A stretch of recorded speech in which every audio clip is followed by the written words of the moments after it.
On today's show, the LA Clippers get maybe their best win of the season against the Cleveland Cavaliers and had me thinking thoughts that I haven't thought all season long. Gonna be sharing what those are and more on today's Locked On We Back Up Clippers.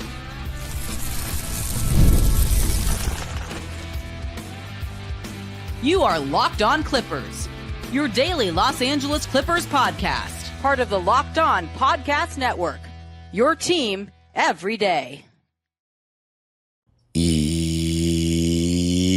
Yes, sir. You were locking in with the Clips. Thank you for making Locked On Clippers the first listen of your day, your team every day. I'm your host, Darian Vaziri, born and raised in LA, and in my 20th season as a Clipper fan, been covering the Clippers for 5 years on my own YouTube channel, Dime Dropper, and 3 right here on the Locked On Podcast Network for Locked On Clippers. Make sure to subscribe on YouTube and hit the notification bell and listen wherever you get your podcast. And this episode is brought to you by Prize Picks. Download the app today and use code LOCKEDONNBA to get $50 instantly after you play your first $5 lineup. And Locked On Clippers has a daily newsletter written by yours truly. You can sign up for that at LockedOnDaily.com. This episode is going to be one of my favorites to record all season long. This game gave me a feeling that I have not had this season watching this team. I'll save it for when I get into it in a sec. And then our Eastern European duo, Bogey and Zoo, how good were they? And of course, maybe the biggest story of them all, he's back. Will the real Kawhi Leonard please stand up? Let's begin. We beat the Cavs last night. Sadly, I wasn't able to be at the game. We beat the Cavs last night. One of the best teams in the NBA record-wise, top 2 with the Oklahoma City Thunder. They lost 119-132 to your LA Clippers at the Intuit Dome. We are now 24-10 at the Dome. They are 26-7 away from home. And what a high-scoring affair it was.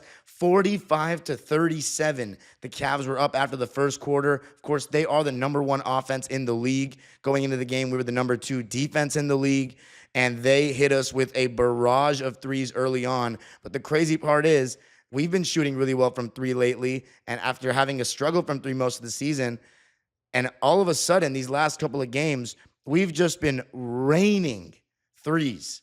Raining. In this game, we shot ridiculous from the field. 55% from the field overall, 46% from beyond the arc with 16 for 35 shooting from 3 and 24 for 28 from the foul line. And you know what it felt like? It was the first time where it kind of started to feel like we have a big 4. We have 4 guys that are capable of getting 20 in their sleep. And I've said, it's funny, I was featuring on the Locked On Western Conference Squad show the other day. You can find that on this channel as well. And Matt Moore, the host of Locked On Nuggets, was asking, what do teams have to play for right now? Teams are just burnt out. That doesn't apply to us in any way. We need every chance we can get to try to mesh this team together, this big 4 that we have now with Norm, who's still on a minutes restriction and only played 17 minutes in this game or 18 minutes in this game and is clearly not up to speed just yet, but he looked much better than the other night.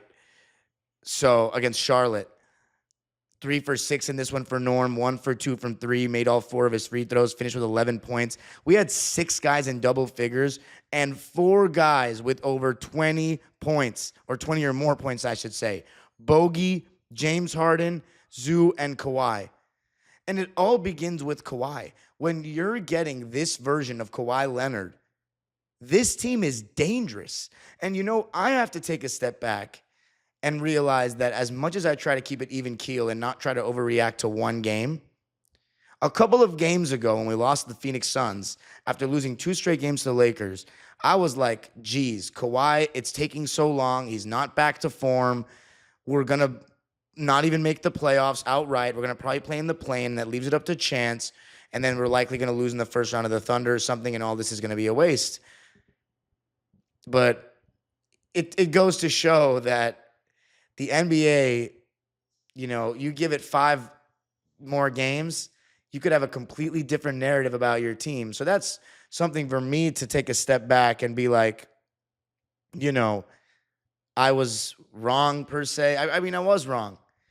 I mean, let me rephrase. I wasn't necessarily giving up on the team, but that's just how I felt after that game. You know, when you do this after every episode or after every game, you feel a certain way and you can be emotional. And I am such a big fan and I do get emotional, but it's crazy, you know, just we've won 7 out of our last 8 games now. We just beat the best team in the Eastern Conference record-wise.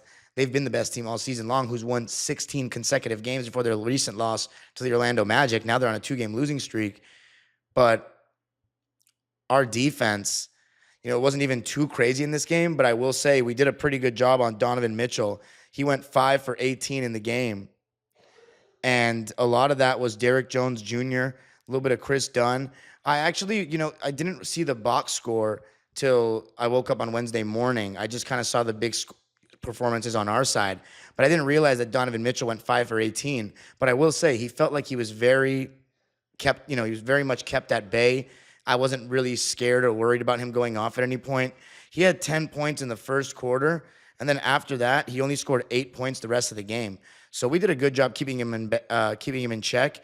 And I looked at his shot attempts. 9 of his 18 shots were what I consider either an open jumper or a layup that he usually makes in his sleep or a floater that he usually makes in his sleep. So there is a little bit of luck there when it comes to stars. But Derrick Jones Jr. blocked him twice in the second half, held him to 2 for 5 shooting when he was against him. Amir Coffey and Ben Simmons did a good job contesting him. So we did a good job as far as like what we can do. But in my opinion, our offense was more to write home about in this game. And when you get to make shots, you get to set that defense, and then things just look different for a team like us. 132 to 119 is the final in this one. We outscored the Cavs in every single quarter after the first, 31-28 in the second, 38-29 in the third, and probably the most impressive feat of them all, 26-17 in the fourth quarter. We held the number 1 offense in the NBA to under 20 points in the fourth quarter. And you got to give a lot of credit to guys like Kawhi Leonard, who look so much better with each game defensively. Hands in the passing lanes. How about Zubac protecting the rim? How about our small ball lineup with Ben Simmons and Nico Batum and Derrick Jones Jr. looking swarming, looking like there's so much length and size out there that it's not easy to exploit anyone, really. And, of course, our offense just on another planet, making threes. Bogdanović, Kawhi Leonard, James Harden. You know, we have so many. And the thing about the 4 guys, Kawhi, Norm, Harden, and Zoo, is that they all are distinctly different. Kawhi is the guy, the mid-post, isolation specialist, 3-level scorer that can get you a basket at an efficient rate as well as any wing that we've seen in the last 20 years of this game. James Harden, pick-and-roll god, one of the best playmakers the game has ever seen, having an all-star season. Norman Powell, strictly kind of an off-the-catch, on-the-move kind of guy. Attack closeouts, get to the free throw line. And then Zubac, your old school, dump it down to the low post, jump hooks with both hands, big man. Everybody plays their own role. So the real test now is we've got 13 games left to continue to find this blend between the best versions of all 4. Last night, I saw the best versions of 3 of the 4, but Norm is still waiting to integrate. So that's the next step. Because here's what I'm telling you, Clipper Nation, and my biggest takeaway here. With Kawhi looking like that, and Zubac literally playing the best basketball of his life right now, if in these next 13 games, we can find a version that also maximizes Norm, and I don't think it'll be very complicated because he mostly works off the catch. He might have a dip in scoring to about from 23 points to maybe 18 to 20. I would not want to see us in the first round. And it's making me have that feeling, and I don't want to do this because I always get disappointed when I get excited, but because I've been so checked out in terms of like us winning a series this year. Because I'm like, until I see a healthy Kawhi Leonard looking like the beast that we know he is, then I don't think we're going to win a series. I think maybe a role-playing version of Kawhi and Harden and Norm and Zoo playing out of their minds, we can upset Memphis, maybe Houston, but, you know, nothing serious. Because at the end of the day, this team was kept together because with Kawhi and with Harden, the Clippers front office feels like we can be serious. You know what I'm saying? Even though we don't really have an avenue to pivot out of it, they think we can be serious. And all indications right now say yes. If we can find a version of this team that best maximizes all 4 by the end of the season, no team including OKC, is going to want to see us in the playoffs. And I'm not going to sit here and tell you that I think Kawhi Leonard is going to be healthy for the playoffs this year, but I will tell you this. He usually plays a lot more games before he starts getting worn down. A freak injury could happen at any moment, but right now, the trajectory that he's on, he's kind of hitting that sweet spot right around the postseason, which some people have thought maybe was the grand master plan all along. I disagree with that. I don't think Kawhi Leonard would sit out half the season to rest, and the Clippers didn't think, I don't know if they were that confident they could get away with that. But man, oh man, it's looking like it's just turning out to be that way. And if the first season in Intuit Dome is the first season that Kawhi can stay healthy for a full first-round series, it's for the first time since 2021, that building just might have a special kind of magic. Coming up, going to talk a little bit about the Serbian and Croatian sensation, Bogi, Zoo, and more coming up. I got to tell you a little something about Prize Picks. Basketball season is heating up, and there's no better way to get in on the action than with Prize Picks, the best place for daily fantasy sports. With Prize Picks, you just pick more or less on at least 2 player projections for a shot to win up to 1,000 times your cash. It's easy to use, available in over 30 states, and lets you mix and match projections across different sports.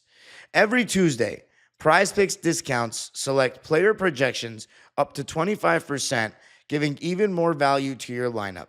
Download the app today and use code LOCKEDONNBA to get $50 instantly after you play your first $5 lineup.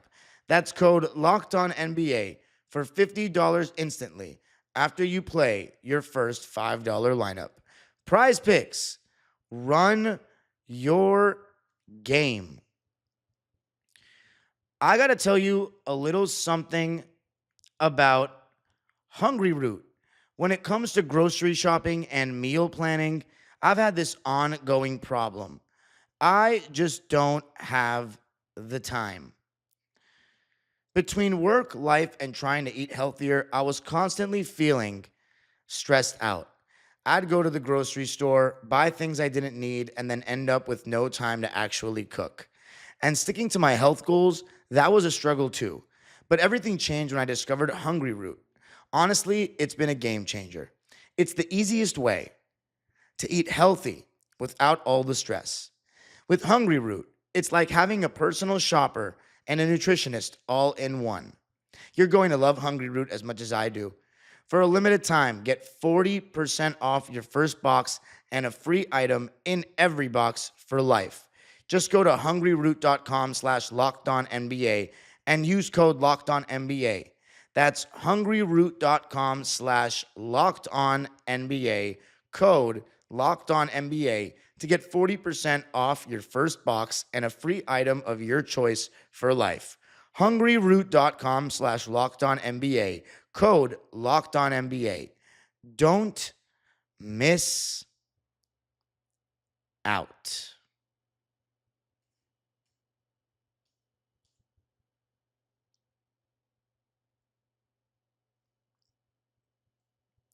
All right, back here talking about what I believe is honestly the Clippers' best win of the season over the road game against Memphis early on in the season, because you're playing against literally the best regular season team in the NBA this season, essentially, with the Cavs. I mean, take your pick with them in OKC.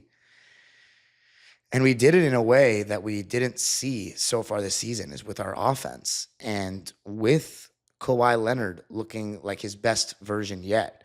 Before I get into the Kawhi Leonard love convention, I got to speak a little bit about Zoo and Bogey. I said it 100 times, and I'll say it another time. It seems as though Bogdanović is our X factor. Ever since we got him, we have literally not lost a game besides one game against the Phoenix Suns,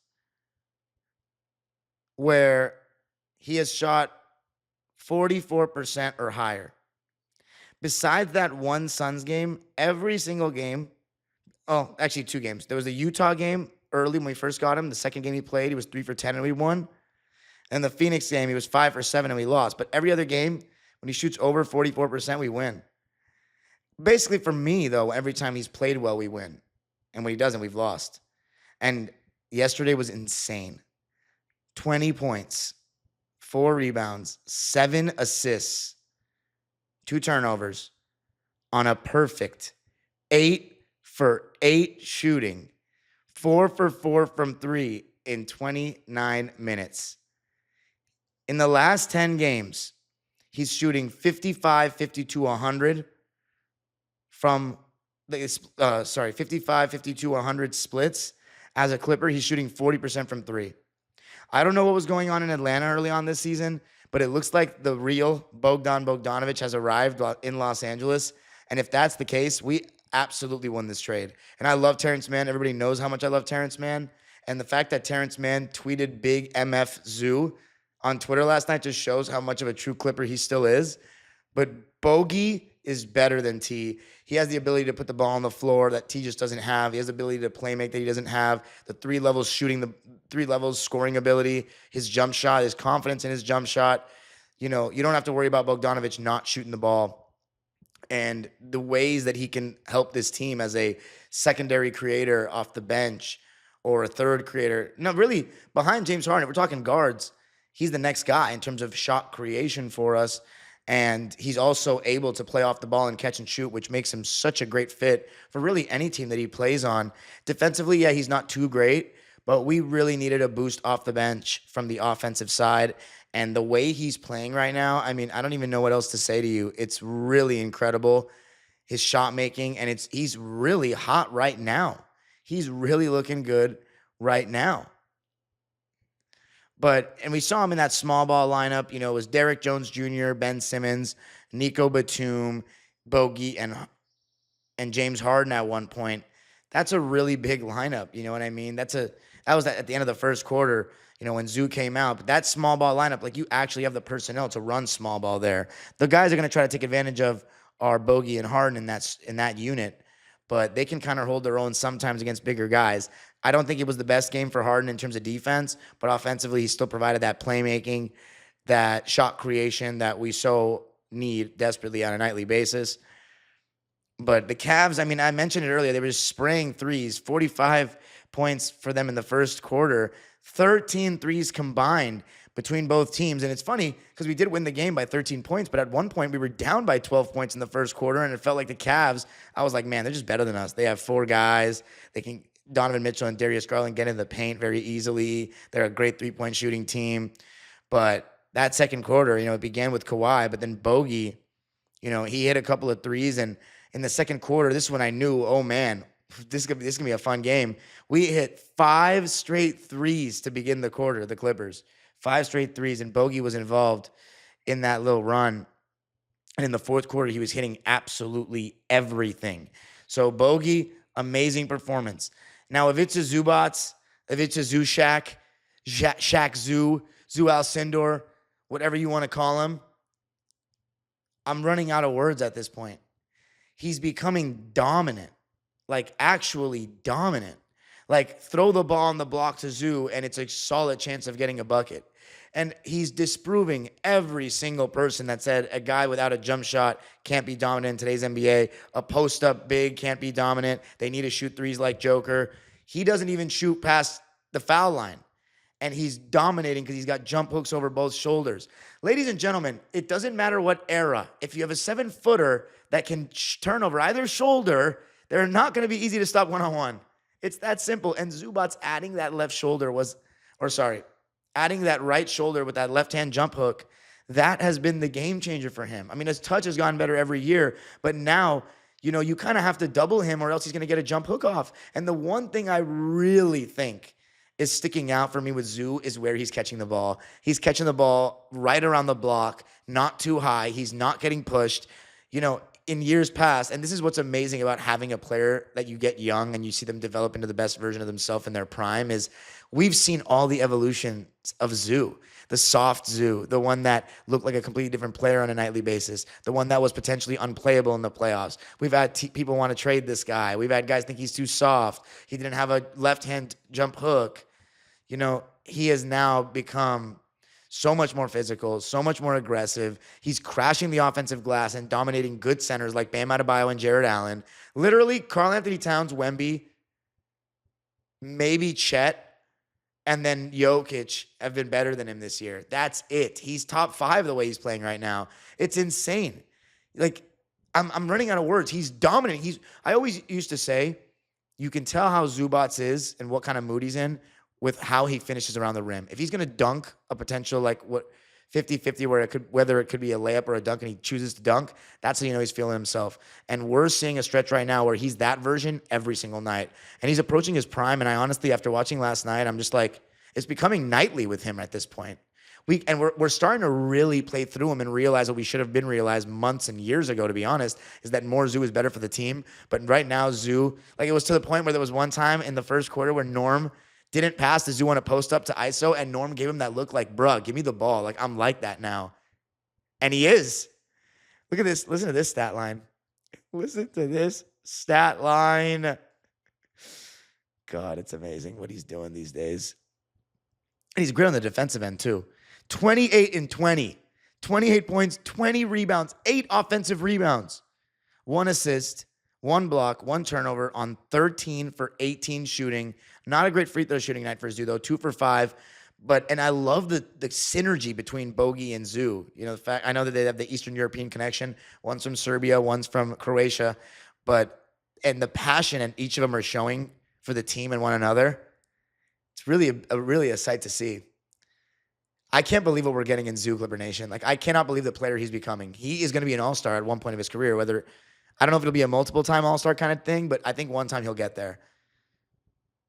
And he's peaking at the right time, going into the playoffs. But coming up, speaking of peaking at the right time, let's talk about the guy that none of this matters without. Kawhi freaking Leonard.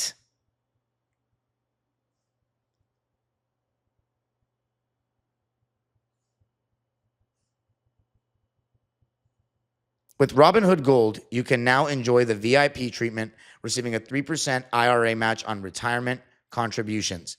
The privileges of the very privileged are no longer exclusive. With Robinhood Gold, your annual IRA contributions are boosted by 3%. Plus, you also get 4% APY on your cash and non-retirement accounts. That's over 8 times the national savings average. The perks of the high net worth are now available for any net worth. The new gold standard is here with Robinhood Gold. To receive your 3% boost on annual IRA contributions, sign up at Robinhood.com/gold. Investing involves risk. Rates subject to change. 3% match requires Robinhood Gold at $5 per month for 1 year from first match. Must keep funds in IRA for 5 years. Go to Robinhood.com/boost. Over 8 times the national average savings account interest rate. Claim is based on data from the FDIC as of November 18th, 2024. Robinhood Financial LLC, member SIPC. Gold membership is offered by Robinhood Gold LLC. The NCAA tournament is here, and so is the bracket breakdown. Locked On Podcast Network and the Amazon Fire TV channels are teaming up to deliver NCAA tournament coverage like never before. Watch studio shows featuring former players and Locked On's local experts as they guide you through every upset, buzzer beater, and bracket matchup. Stream it all for free on Amazon Fire TV channel. Search Bracket Breakdown to see it all for free. It's your team every day.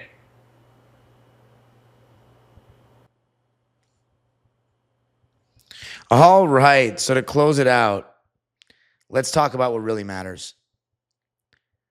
Ladies and gentlemen, on March 19th, 2025, I am saying to you, Kawhi Leonard is back. That last night was the first time this season where I said, oh my God, he is so good at basketball. I said that in 2020 when we got him. I said that in 2021 in the playoffs and all season long throughout the season when he was an all-NBA player. Said that in 2023, especially after game 1 of the playoffs against Phoenix. Said that last year so many times, but I haven't said that this year. I've said, oh, Kawhi's getting, okay, better. We're looking a little closer to that old Kawhi. But last night, nah, that was different. When he's making guys like Evan Mobley, by the way, James Harden putting Evan Mobley in the blender, I mean, the fact that James Harden and Kawhi are both cooking one of the best defenders in basketball shows you that come playoff time, they still can get a bucket on about anybody. And we've seen that from Harden this season, that he can get a bucket still on everybody, even though, the best defenders will give him some trouble. And by the way, he was going at Darius Garland. They were switching Darius Garland onto Harden. He was going at him and getting in the paint. That's how we got our 37 points. That started getting that train going early on in the game. But as far as matchups, we went with Zoo on Jared Allen, Kawhi on Donovan Mitchell. Remember I talked about Harden on Mobley because he's good in size-wise, and we didn't really get to see, honestly, much from Evan Mobley.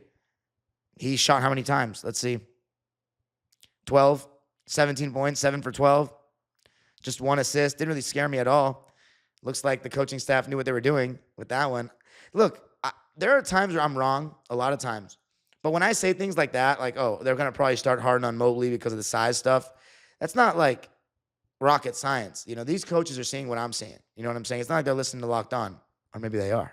Just kidding. They don't need to. But Harden was guarding Evan Mobley, Norman Powell on Max Strus, and Chris Dunn on Darius Garland.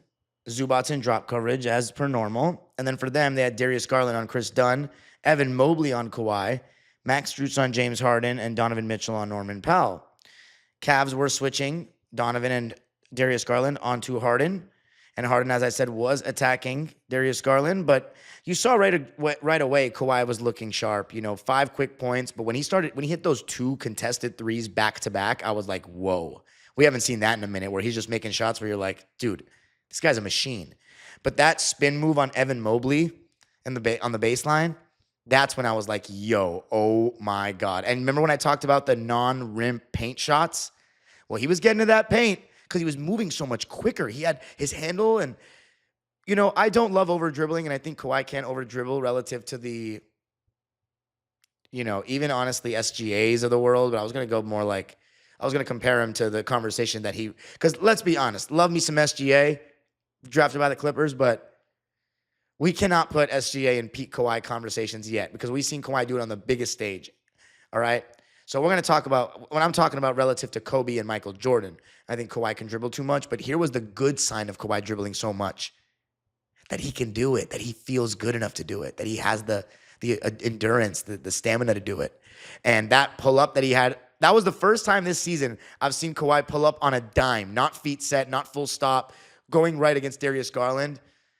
I was like, oh my God, ladies and gentlemen, this is happening again, and I don't want to get excited. I don't want to get too excited, but oh my God.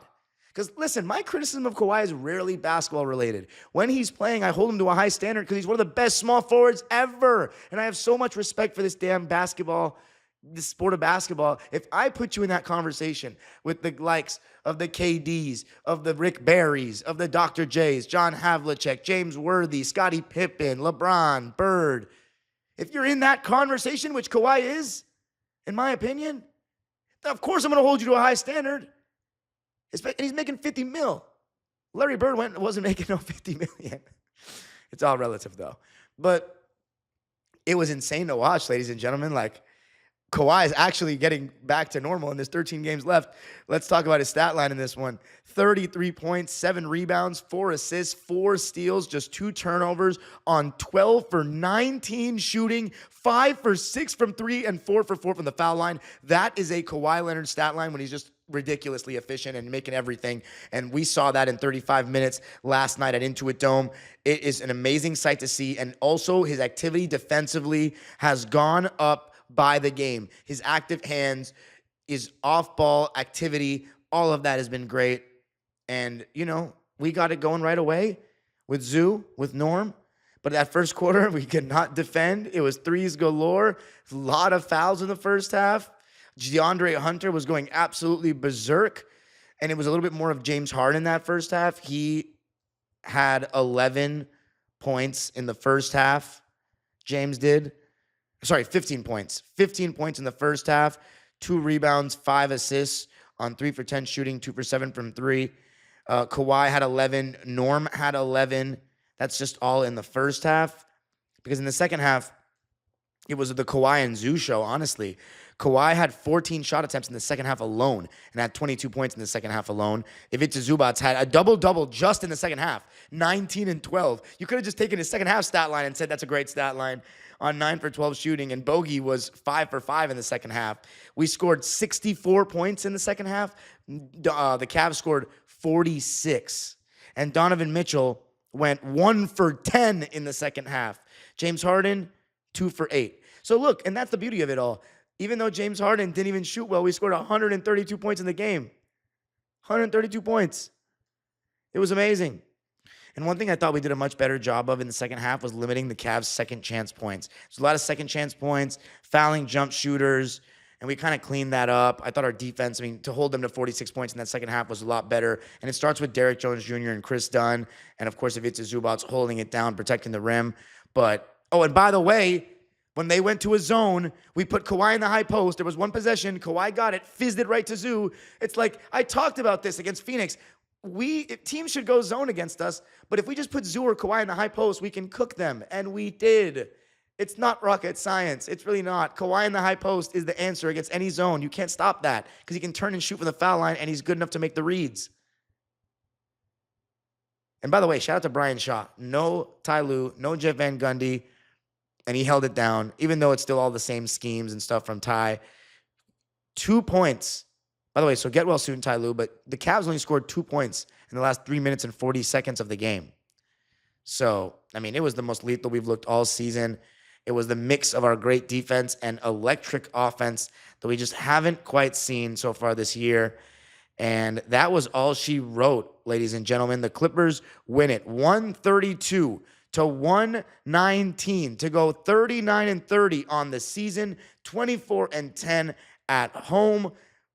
The Cavaliers dropped to 56-12. They shot 49% from the field, 34% from three, and a putrid 65% from the foul line. 6 guys in double figures for us. Bogey with 20. James Harden with 22 points, 4 rebounds, 9 assists, 1 steal, 1 block. So he still had 22, 4, and 9 on 5 for 18 shooting and 2 for 11 from 3. But here's the thing about Harden. Still gets to the line. 10 for 11 from the foul line.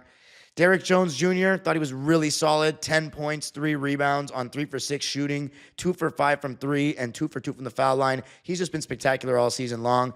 Ben Simmons thought he was awesome defensively. 0 points, 2 rebounds, 2 assists, 1 steal.